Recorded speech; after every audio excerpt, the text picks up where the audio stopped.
같이 읽도록 하겠습니다. 같이 읽습니다. 하나님의 개가 오베데돔의 집에서 그의 가족과 함께 석 달을 있으니라. 여호와께서 오베데돔의 집과 그의 모든 소유에 복을 내리셨더라. 아멘. 오늘은 오벳에돔을 살펴보고자 합니다.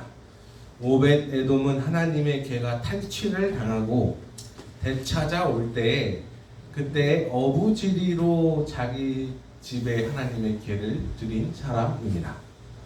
이렇게만 이해하면 그냥 어부지리의 사람인가?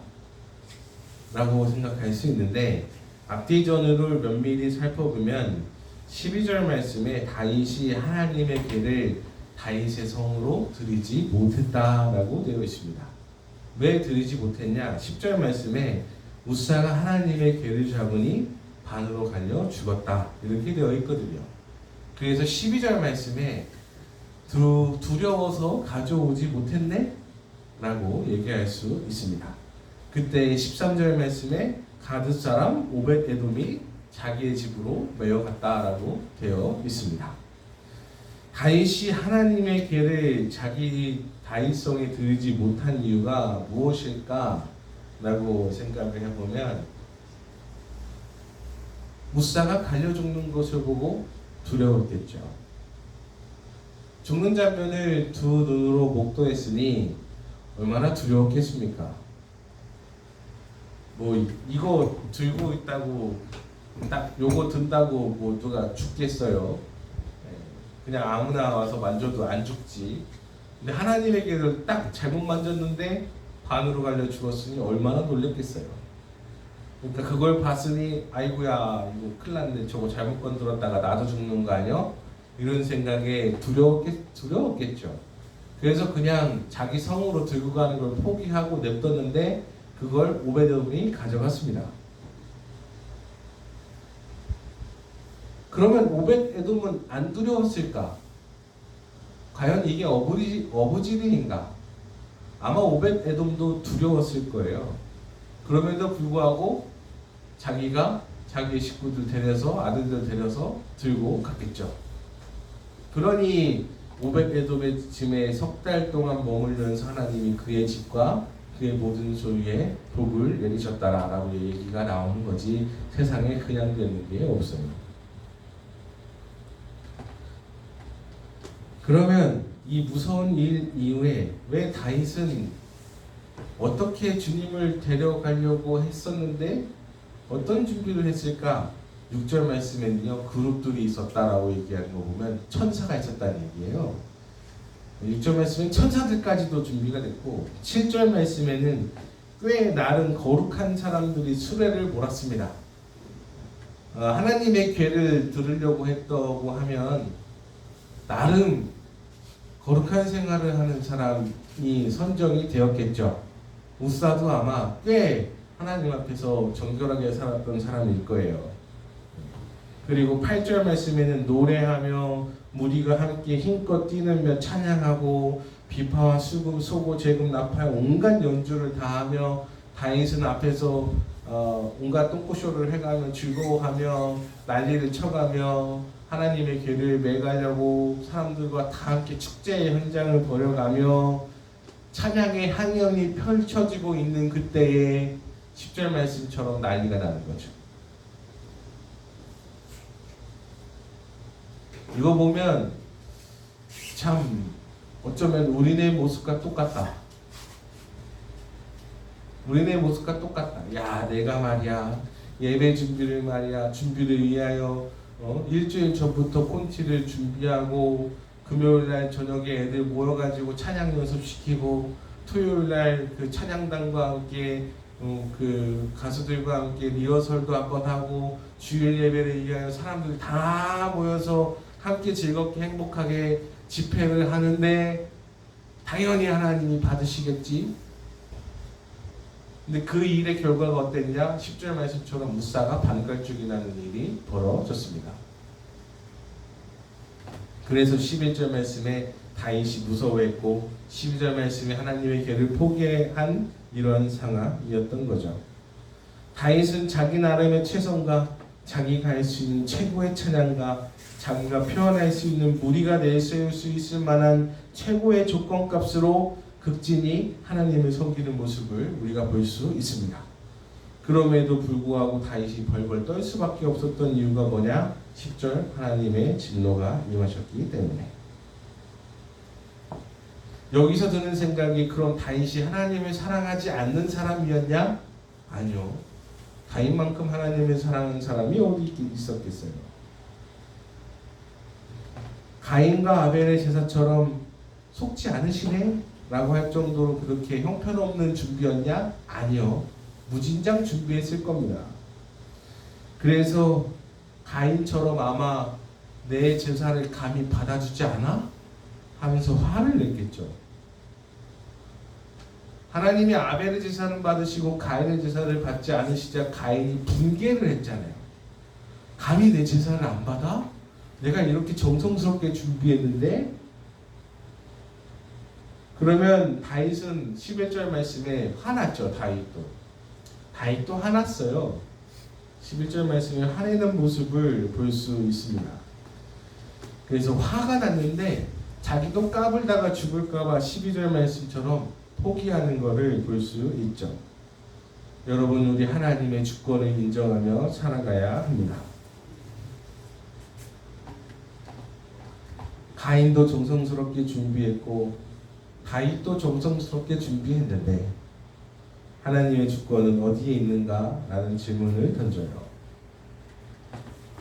내가 예배를 위하여 아침 일찍부터 나와서 성전을 청소하고 그 시간을 준비하고 애쓰며 달려와서 이렇게 애태우며 했는데 감히 내 예배를 안 받아? 이렇게 하면 화가 나지. 화가 납니다.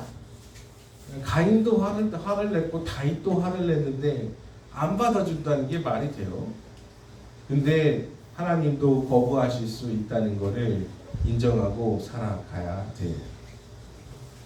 우리가 할 수 있는 건 주님 뜻 안에서 나 좀 받아주세요 라고 청원하는 것 뿐이지, 상한 마음으로 주님 앞에 쫓아올 뿐이지, 감히 안 받아? 라고 한다는 건 이 하나님과의 관계에서 앞뒤 좌우가 바뀐 결과를 얘기하는 겁니다. 하나님의 주도권을 인정하면서 살아가십시오. 내 자신을 속이든 속이지 않든 정결하다 애쓰며 살아감이 내 의가 돼서는 안 됩니다. 사람들이 흔히들 착각하는 게 내가 이렇게 주를 위하여 헌신하고 살아가는데 주님이 나를 안 받아주시겠어? 라고 얘기를 하는데 아니요. 주님 마음인 거예요. 내가 주를 위하여 이렇게 애타게 살아가는데 주님이 나를 모른 척 하시겠어? 아니요. 주님 마음인 거예요. 내가 이만큼 주를 위하여 헌신했는데 나를 인정하지 않는다고요? 에이, 아니요. 오죽하면 웃사가 반갈죽이 낫겠어요. 웃사가요, 여러분 여기서 반갈죽 나서 되게 별거 아닌 사람처럼 보이지 하나님의 괴를 운반하는 책임을 맡은 사람이었다니까요. 그 수많은 무리들 중에서 인정받는 사람이었어요. 그러니까 그 괴를 운반하는 책임을 맡았지. 여러분, 우리 까먹지 말아야 돼요. 내가 아니라 주를 위하여. 내가 아니라 주를 위하여예요. 코드가 다릅니다. 연주되는 코드가 달라요. 처음에 이제 사역을 하려고 마음 먹고 뜩 하고 나가면 우리 존경함 없는 선배 목사님들이나 이제 다른 이제 인생의 길을 먼저 걸으신 선배님들이 그 얘기를 해요. 야, 너 있잖아. 네가 공부해서 판단해서 네가 옳다고 하는 일을 하려고 하는데 그러지 마. 그게 무슨 얘기예요? 네가 옳다고 판단하려고 하는 그 모든 것들은 옳지 않을 수 있어. 네가 해야 되는 건 담임 목사님 마음에 들게만 하면 돼. 그래서 처음에 그 얘기 들을 때 웃기는 소리하고 앉았네. 난 옳다고 생각하는 일을 할 거야. 성도들의 편에 서 있을 거고, 성도들이 좋은 일이라면 담임 목사님 뜻에 입에대도 할 거야. 속으로 그 마음을 조금 갖고 있었는데 나중에 지나고 보니까 야 담임 목사님 마음에도 안 드는 게 어디 주님 마음에 든다고 얘기하냐. 그 마음 하나 헤아리지 못하고 그 뜻대로 못하는 게 뭘 주를 위한다고 성도를 위한다고 하냐. 자기 하나 포기 못하는 게 언제 주를 위하여 한다고 할 수 있냐. 참 이게 선배님들 말들이 다 맞는 겨. 여러분 우리가 물론 여러분이 최선의 것을 다 드리고 있겠지만 내가 할 수 있는 최대치의 폭 안에서 주님께 다 드리고 있는데 만약에 나를 거부한다고 생각해봐요. 와, 분개가 일어나지. 내가 아침 대바람부터 씻고 준비하고 달려오고 돈도 드리고 마음도 드리고 시간도 드리고 애씀도 드렸는데 하나님 제 예배 좀 받아주세요 이랬는데 안 받아줘. 와, 이게 얼마나 화날 일일까. 내가 애쓰고 수고한 것이 다 헛것이 된다고 해보세요. 그럼 속이 터질 거 아니에요. 그럼에도 불구하고 우리가 포커스를 맞춰야 되는 우리의 코드는 하나님의 시선이지 내가 아닙니다. 근데 가인도 분개하고 다윗도 화냈어. 화나는 건 당연하지. 여러분 우리가 주를 위하여 코드를 맞추는 사람이 되시기를 주님의 이름으로 축복합니다. 우리가 무엇인가 착함이나 내 행동에 선의를 내세우려고 하면 그거는 물론 주님이 알아주시기도 하시겠지만 그분 입장에서의 선의는 아닐 수도 있어요. 오히려 주님의 그 광활하심과 크심 앞에는 글쎄 요만큼도 안 되지 않을까 하는 생각이 드실 수도 있는데 여러분 오히려 주님 앞에 사랑하는 마음 가지고 상한 마음 가지고 나아오는 게 오히려 인정받는 길일지도 모르겠습니다. 내 행동에 어떤 선의를 내세우기보다는 하나님 제가 이 마음 가지고 주님 앞에 나아갑니다. 아벨이 그 자기의 소중한 새끼 양을 드릴 때 속상한 마음은 오죽했겠어요. 물론 가인도 자기가 제일 좋아하는 거, 아끼는 거, 제일 좋은 거 드렸겠지. 그런데 생명을 드리는 그 속상한 마음은 이루 말할 길이 없을 거예요. 이렇게 코드를 잘 맞춰야죠.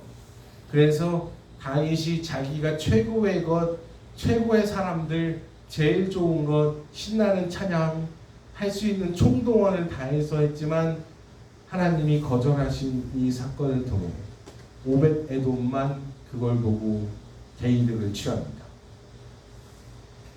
그 사건이 일어났음에도 딴 사람들은 하나님의 계를 감히 가져갈 생각을 못했는데 오벳 에돔만 자기의 사람들을 딱 지고서 그 수레를 옮겨서 자기 집에 갖다 놔요. 그래서 14절 말씀처럼 하나님이 그의 모든 소유와 그의 집에 석 달 동안 있는 동안에 하나님이 복을 내리셨다라고 말씀합니다. 여러분 이게 멋진 일이죠. 어쩌면 거저먹었을 수도 있는데 용기 낸 그 한 번이 오벳 에돔에게 복을 준 길이 되었잖아요. 여러분 하나님의 계가 여러분 마음속에 있으시기를 축복합니다. 하나님의 계가 여러분의 가정에 있기를 축복합니다. 하나님의 계가 여러분의 사업터 위에 인간관계에 있으시기를 주님의 이름으로 축복합니다. 하나님의 계가 뭐겠습니까? 하나님의 뜻입니다. 하나님의 오르심, 하나님의 의입니다. 그 어려운 두려운 상황에도 가드사람 오벳 에돔은 하나님의 계를 자기 제비로 드렸습니다. 수레에 끌려서 옮겼고 여러 사람이 협력했고 혹 두려움에 무서워 떨었을 그 하나님의 계를 메고 자기 집에 들었다는 게 엄청난 용기와 헌신입니다. 여러분, 하나님의 개가 뭐 엄청나게 뭐 휘황찬란하고 뭐 가져갈 만한 건 줄 아십니까? 이방신들은 뭐 금불상을 만든다든지 뭐 무슨 열애 자상 해가지고 뭐 다 금으로 도배하고 막 이랬을 텐데, 하나님에게는 사실 볼품이 없는 거였습니다. 뭐 황금소에 비하면 볼품이 없지. 초라하기 짝이 없을 만한 건데 그게 하나님의 궤래요. 그 궤를 메고 집에 들였더니 복을 주셨어요. 하나님의 궤 아주 간단해요. 어쩌면 초라해 보일지도 몰라요. 하나님의 말씀이죠. 하나님의 약속에 만나고요. 하나님의 십계명이고요. 아론의 쌍난지팡이처럼 그 무리입니다. 여러분, 하나님의 궤가 여러분에게 가득 있기를 바라고, 그리고 아주 간단한 하나님의 의가 우리에게 주셨는데, 이게 뭐냐? 하나님이 세상을 이처럼 사랑하사 독생자를 주셨으니 이는 믿는 자마다 멸망치 않고 영생을 얻게 하려 하십니다. 하나님의 말씀, 하나님의 십계명, 하나님의 돌판, 하나님의 만나와 메추라기, 이게 하나님의 궤의 말씀입니다. 여러분, 이 단순한, 누구든지 예수님 믿지 않으면, 예수님 믿으면 멸망함이 없고 믿지 않으면 멸망함이 있다. 여기엔 붕괴함이 없고 오히려 은혜와 감사함만이 있지 않습니까? 하나님의 궤를 여러분 안에 두시고 살아가는 은혜가 있으시기를 주님의 이름으로 축복합니다.